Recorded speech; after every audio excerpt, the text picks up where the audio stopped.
The 2023-24 season schedule has been released in all of its glory. 82 games of possibility, including some on national television, Christmas Day, and potential drama right around the NBA trade deadline. We break down some key matchups to watch out for, plus the latest on Damian Lillard and how Joel Embiid could be on Miami's radar. All that on a big episode of Locked On Heat. You are Locked On Heat, your daily Miami Heat podcast. Part of the Locked On Podcast Network, your team every day.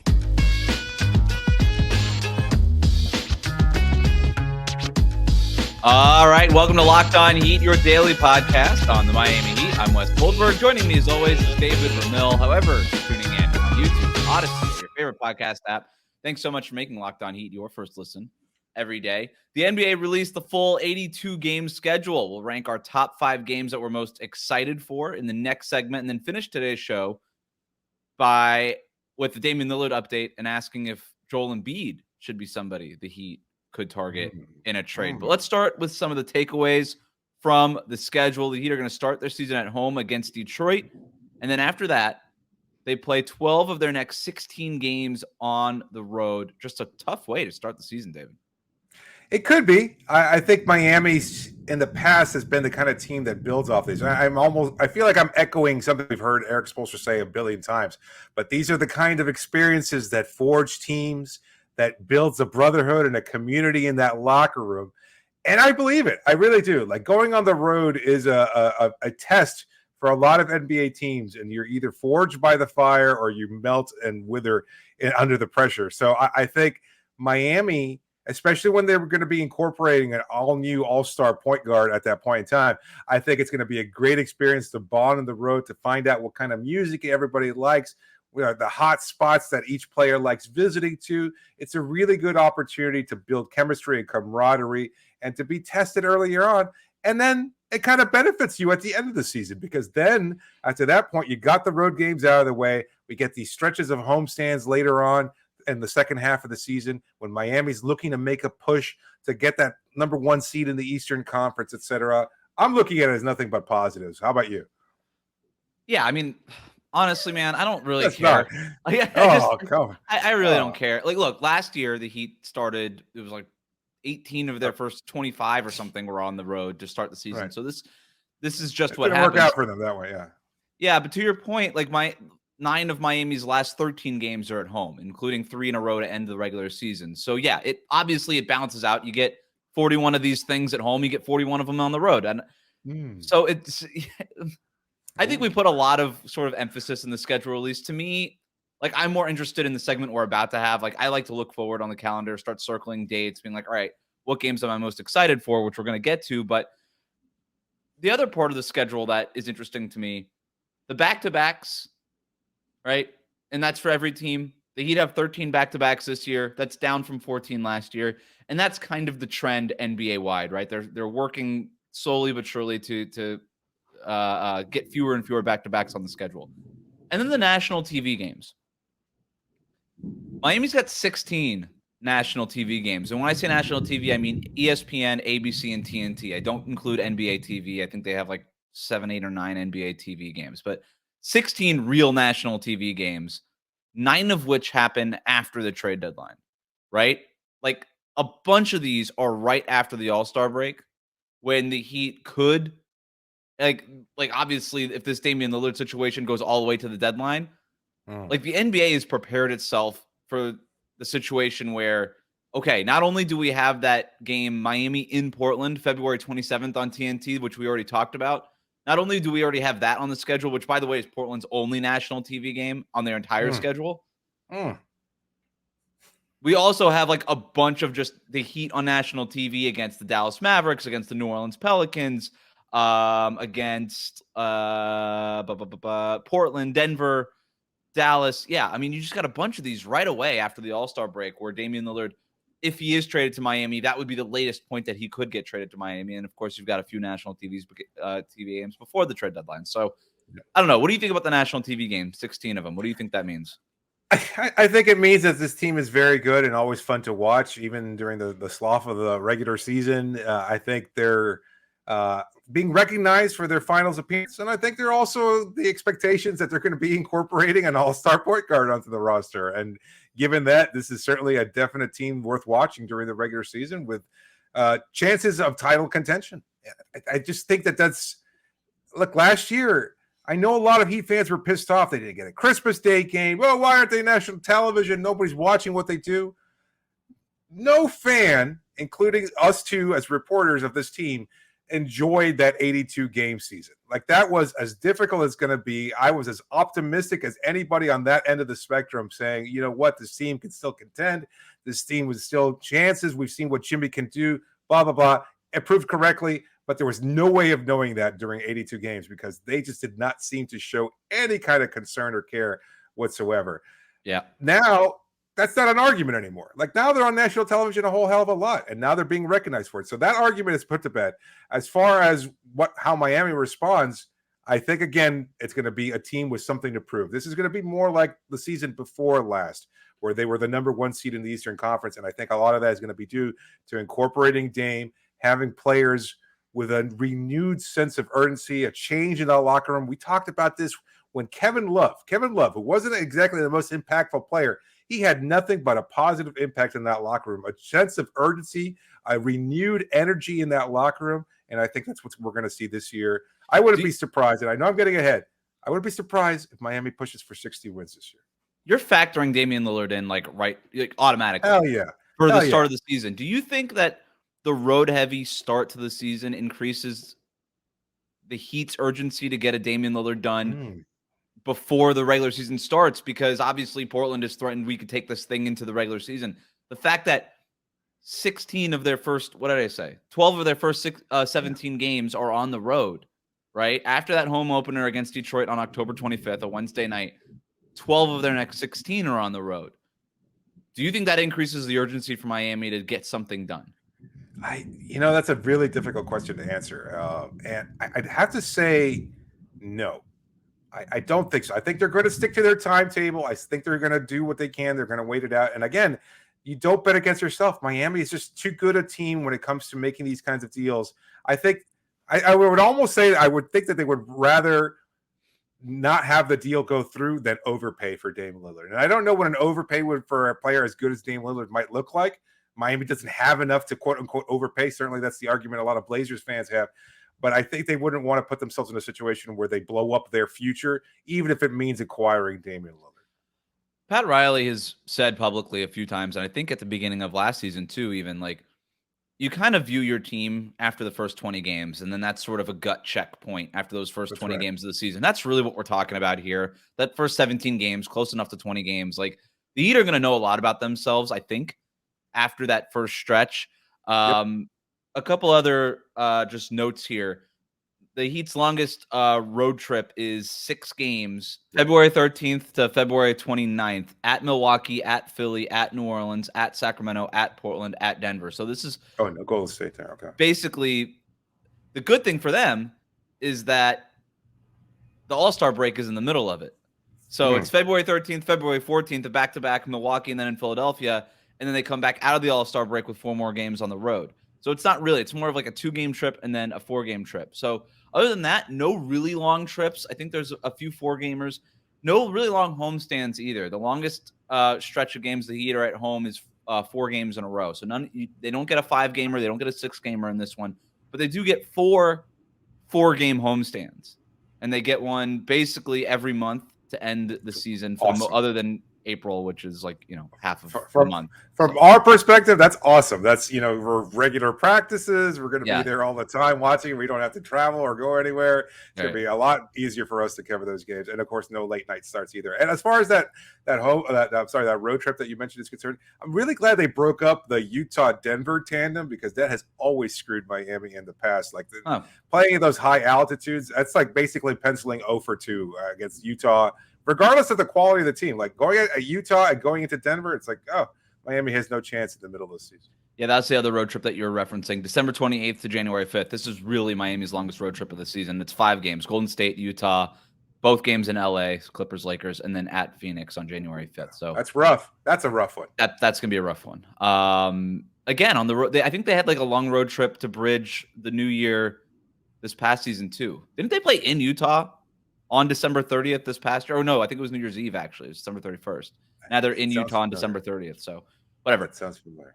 A lot of fun games on the schedule coming up next. We rank the top 5 games we are most excited for on the Miami Heat schedule. It's coming up next year on Locked On Heat. Today's episode is brought to you by FanDuel because football season is about to kick off, and FanDuel is giving you the chance to win all season long.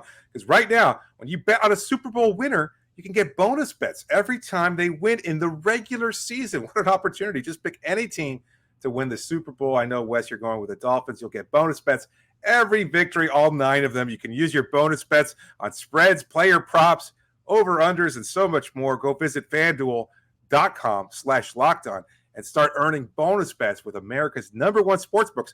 That's FanDuel.com/lockedon.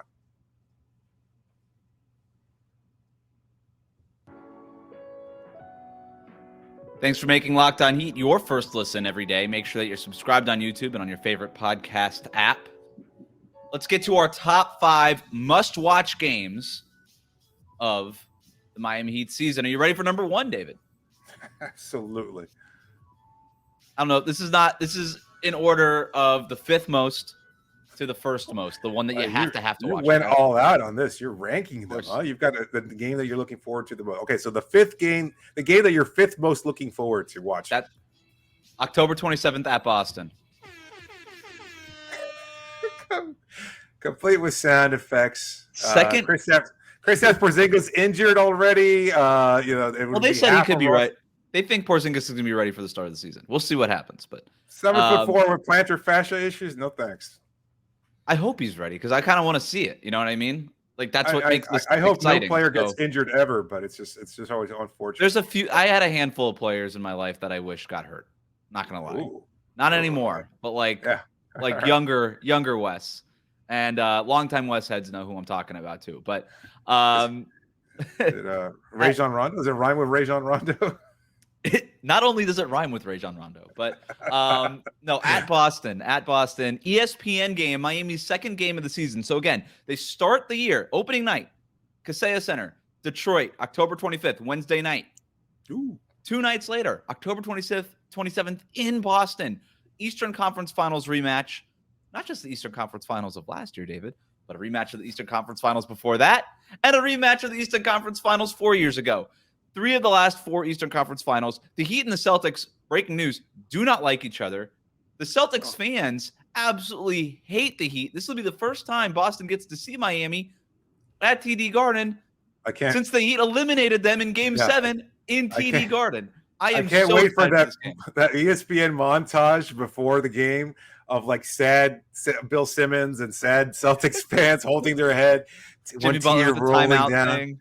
Yeah. One tear rolling down a pasty white cheek with a shamrock on it. I cannot wait for that to be included. Yeah, it's going to be glorious. I might have to go to that one. I haven't been back. Don't bring the losing vibes, man. I haven't been to TD Garden since, I think, 2019. I might have to go to that Celtics. I mean, we're the Warriors at that point. Yeah, Warriors versus Celtics. Yeah, I was covering the Warriors back then. All right, next game. Another rematch, David. March 13th versus the Denver Nuggets. Now, the Heat play the Nuggets before this. They play in Denver at Ball Arena on February 29th. But I'm more excited to see Nikola Jokic, Jamal Murray, Aaron Gordon, Michael Porter Jr., the defending champs. I'm more excited to see them at home at Kaseya Center in Miami. That game is March 13th. Also, by the way, both games, both finals rematches, the home and the away one, on national TV. The Heat play in Denver, February 29th on TNT. The game that made my rankings, March 13th, at home versus the Nuggets. That one's on ESPN. That one's another Wednesday night game. I am so excited. You're getting the featured showcase. Wednesday night is ESPN's night. And it was a fun finals, even though the Heat lost. It was such a well-played finals, and it'll be interesting to see what happens here. And note, both games against Denver after the trade deadline. So, just putting that. Yeah, it's a great matchup there. When the away one, not so much, but to be able to host the Nuggets at home. It should be a fun. Yeah, that away one exciting- is at the end of that road trip to come out of the All-Star break, that 4-game trip. Yeah, so that's gonna be a tough one. I just hope that the fans bring that kind of energy, because again, it's not the same rivalry against like the Celtics or Sixers or Knicks even. So it's not that same kind of vibe. And a lot of Heat fans kind of again bow their heads in respect to the Nuggets because they were the better team in the finals and things. But what makes these rivalries great is like real animosity there, and I don't think there's enough hatred from Heat fans against the Nuggets. Those Heat fans that still really dislike Jokic for the Markieff Morris thing. Like, there's a lot of Heat fans who are like, screw that guy. So we'll hear plenty of boos for Jokic. We'll see. That makes it exciting. This one's obvious. It was going to make my ranking. It comes in right now. Christmas Day, 76ers. I love the Christmas Day showcase in the NBA. I think it is such a special thing for them. It's the equivalent of the NFL's thing on Thanksgiving. The fact that the Heat are playing on Christmas for the first time since 2020, when they played the Pelicans in the pandemic-shortened version of the season on Christmas Day. They were obviously coming off of that bubble run where they played the Lakers in the finals. If you make the finals, it's essentially an automatic bid to play on Christmas the following season. Denver is also playing on Christmas. It's a great, not just the Heat, it's a great lineup. It is a great lineup this year. There's not a game that I'm like, yeah, I can skip that one, right? And so the fact that the Heat are playing, they're hosting the Sixers, the 8 p.m. game, worth noting, it's only on ESPN, not ESPN and ABC, because the NFL are being jerks and trying to also play their games on Christmas. I think Christmas is on Sunday this year too, so that probably is part of it, right? Do I have that right? I don't know. I don't have the calendar here, but so it's an 8 Christmas p.m. game. It's an 8 p.m. game on ESPN, and it's against the 76ers. When we talk about bad blood rivalries, all these things, there we go, right? I don't know if James Harden is going to be a part of it, but Joel Embiid certainly will, and Bam Adebayo certainly will, and Jimmy Butler certainly will against his former team. It's going to be a fun one. Spoken like a person that doesn't have kids. I hate the Christmas Day game. I got to be honest with you. Really? Yeah, I mean, I love watching basketball on Christmas. I just don't want to be pulled away from my family on Christmas Oh, Day. like to have to go to the arena. Yeah. Oh, I mean, you don't have to do that, but like, I mean, it's Christmas. You do whatever you want. But yeah, I know. But watching the games on Christmas, that's so much fun. That is, no doubt. Yeah, no doubt about it. I'm looking forward to seeing the games before. I'm not sure about that Heat game, but we'll see how it plays out. It is tough, that late game when you have the kids and stuff, and they're probably like hopped up on sugar and they're. We've been up since 6 a.m. opening presents, man. I'm not going to make it for the recap afterwards. I'll tell you that right. Right. I'll recap it December 26th. How about that? There we go. All right. Next game. Sunday, February 11th. Again. Versus the Boston Celtics. Now, why would I have the Celtics twice on this list? Well, I don't know. I'll tell you why. Not only is this game on ABC, which I love the ABC games. I love the ABC games. A Sunday game at 2 p.m. That's the best. That's the best. At Boston or at Miami? In Miami. Oh. New ABC broadcast crew. Worth noting. Yeah. But the real reason why this is on my list is because it's the first game after the trade deadline. The first game after the trade deadline. The Miami Heat, again, they might. I think I'm more with you. I think the Heat are going to, having been played with Damian Lillard for months before this. But if for whatever reason this went all the way up to the trade deadline, this would be the first game with Damian Lillard. But let's just take Damian Lillard out of the equation. It's still the trade deadline for every other player in the NBA. The Heat can make other roster tweaks, even if they trade for Damian Lillard in the preseason before training camp or whatever. They could still make other moves at the deadline to fortify the rest of the roster, add depth, whatever it is that they need to do after having played several months and several games with Damian Lillard. They kind of have a better idea of what they need to accomplish. So this is the first game after the trade deadline. The Heat could look different. The Celtics could look different. The entire NBA will look different. But I'm always excited for that first game after the trade deadline. We do this every year, David. We kind of like talk about the most anticipated games we want. And the first game after the deadline is always on my list. I agree. It is a monumental moment there. You know, we saw it, I think, even last year. Again, it was the deadline passed, no moves made. You bring in Kevin Love. Wound up being a losing effort, unfortunately, for Miami. But still, again, that change before when the roster has that renewed energy to it. So it should be a fun time. And it's one of those games, like wins and losses are obviously the most important thing, but there are some games where it's not the most important thing. And like that Kevin Love instance, like I was more looking about how they were using Kevin Love and how Kevin Love fit in. The fact that they lost that game was almost insignificant. Second, yeah. Right. It was, secondary is a better way to phrase it. It wasn't insignificant. Obviously, I ended up putting them in the play-in tournament, but whatever. There are some games where you're just more interested in stuff other than the W or the L, right? And this game would be just like that. Yeah, so, and the fact that it's against the Celtics again on national TV on ABC just makes it that much better. All right, final game. This is not a surprise. February 27th at Portland. The Trailblazers' only TNT game, only national game of the season.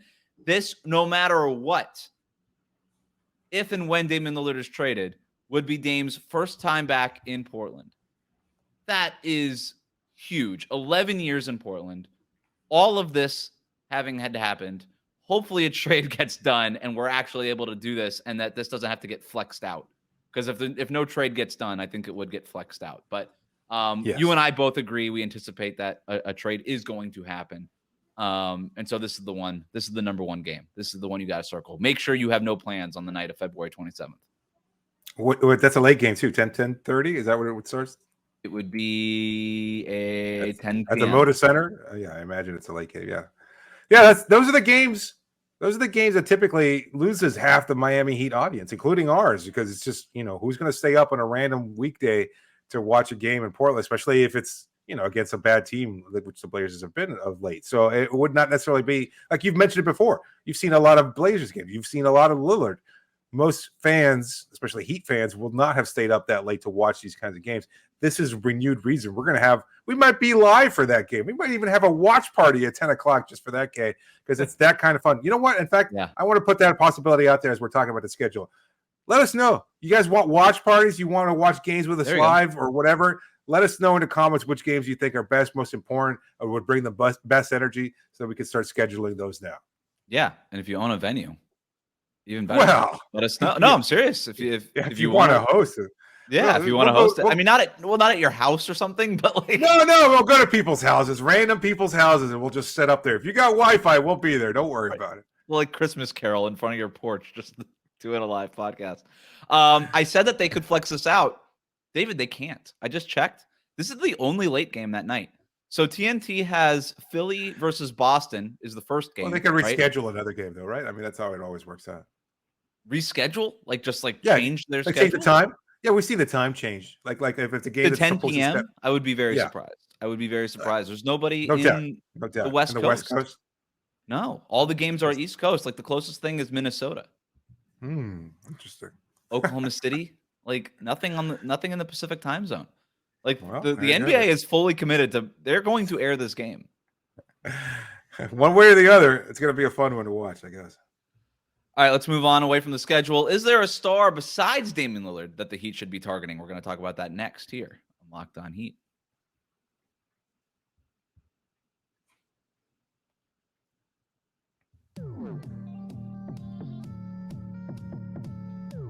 Thanks for making Locked On Heat your first listen every day.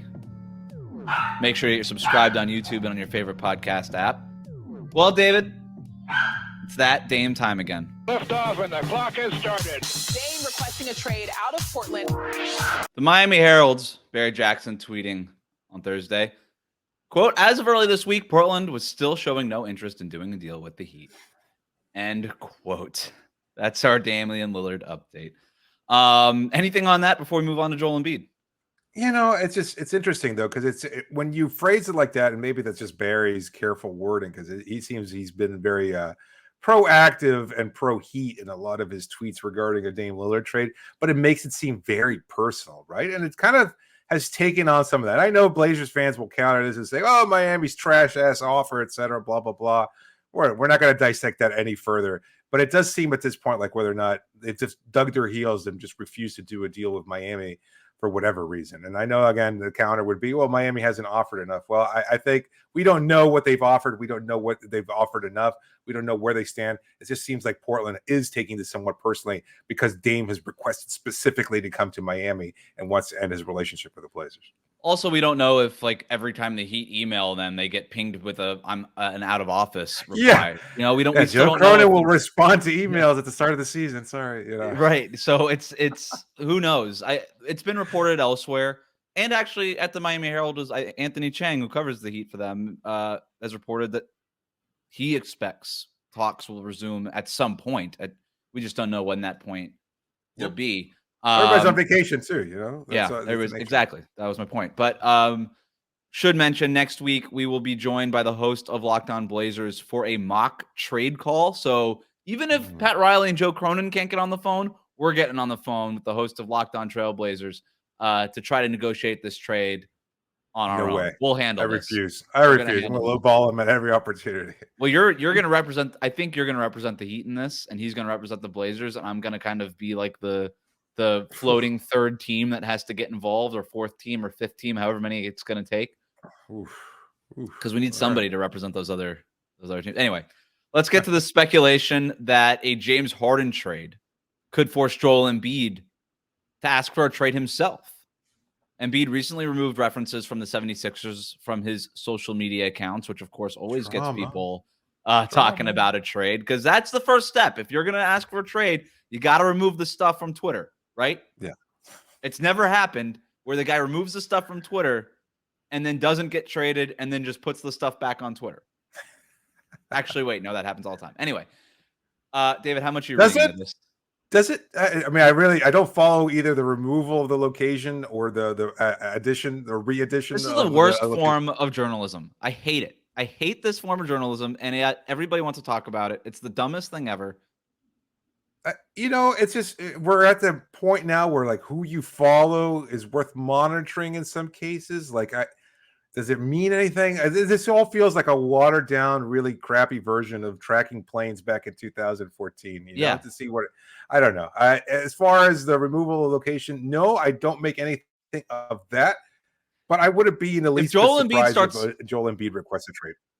If he starts following Flanagan's, you've got my attention. You've got my attention. Make him mean Shirley Temple? I don't know. I mean, it's only a South Florida based chain. It does not exist anywhere else. Anybody that follows Flanagan's, they now have my attention. I want him to like just set the social media world on fire and say Flanagan's Philly cheesesteak is much better than anything I ever got in Philadelphia. If that's the case, then you're going to have people booing him, throwing batteries at him. God only knows. If they booed Santa Claus, I'll boo the hell out of Joel Embiid. They did it during the people playoffs. Like the chicken Philly at Flanagan's. I don't know how I feel about that. I had it a while ago. It was pretty good. It was from my fond memories of it, but those were bygone days. If Joel Embiid does come available, is that the kind of star that the Heat should target? That's the kind of star Pat Riley wants, without a doubt. And we've seen this before. He doesn't care about the concept of team chemistry. He doesn't care about the camaraderie that we've talked about, that we all as fans and media believe to be a factor. Like, he thinks acquiring a player of Joel Embiid's caliber as an MVP type player is absolutely the push necessary to put you not just in regular title contention, but consistent title contention for a window of 4 to 5 years. We've talked about it on the show. Jimmy's window is fast closing. The addition of Dane kind of keeps it open for a little bit. But what happens to that next phase? Well, Joel Embiid, slightly younger, still in his prime, very much so, and with the potential to get even better with an actual team and an actual front office and coaching staff built to make him a better player. There's a lot of potential there. There's no doubt that Pat Riley would want a player of Joel Embiid's character. And I don't even think it would take a heavy recommendation from Jimmy Butler. I don't know that I agree with you.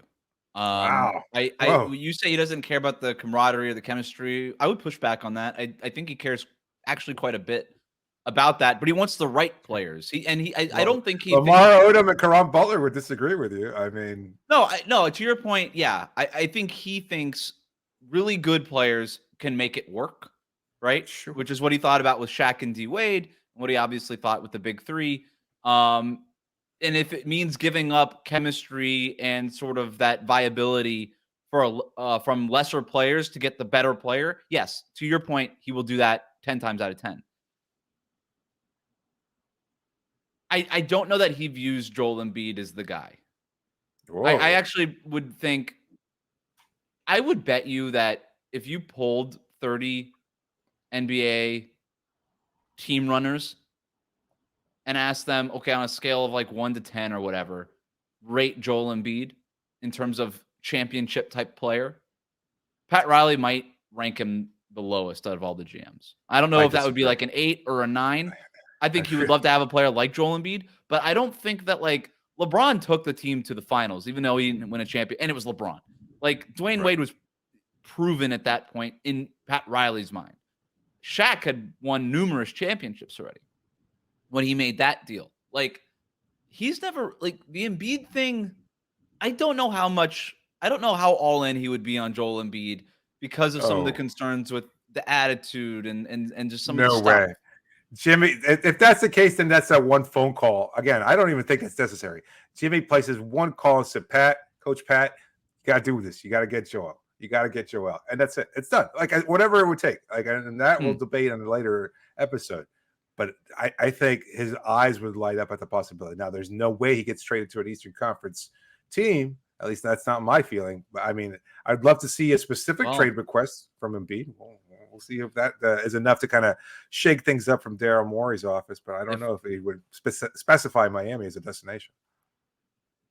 I would think Daryl Morey would prefer not to trade. Well, first of all, I don't even know if Daryl Morey would be making that trade at that point. But I don't. I agree. Like Philly would prefer not to trade Embiid into the conference, especially to a team they view probably as a rival, a team that they've met in the playoffs several times. But if the Heat have the best offer, and they could potentially easily have the best offer, you already hinted at it. It's something that we're going to try to talk about a little bit more in depth, hypothetical Joel Embiid trades, because that's what people like. They love the trade stuff. And that's what we're going to be talking about next week. Also, just a reminder again, Mike Richmond, host of Locked On Blazers, will be talking with him, a mock trade call between the Miami Heat and the Portland Trail Blazers next week. We'll see how that could go down. But for now, that's it for us today. Thanks for making Locked On Heat your first listen every day. Hit that subscribe button on YouTube. Follow us on your favorite podcast app. And David, thanks for joining me. You got it, Wes.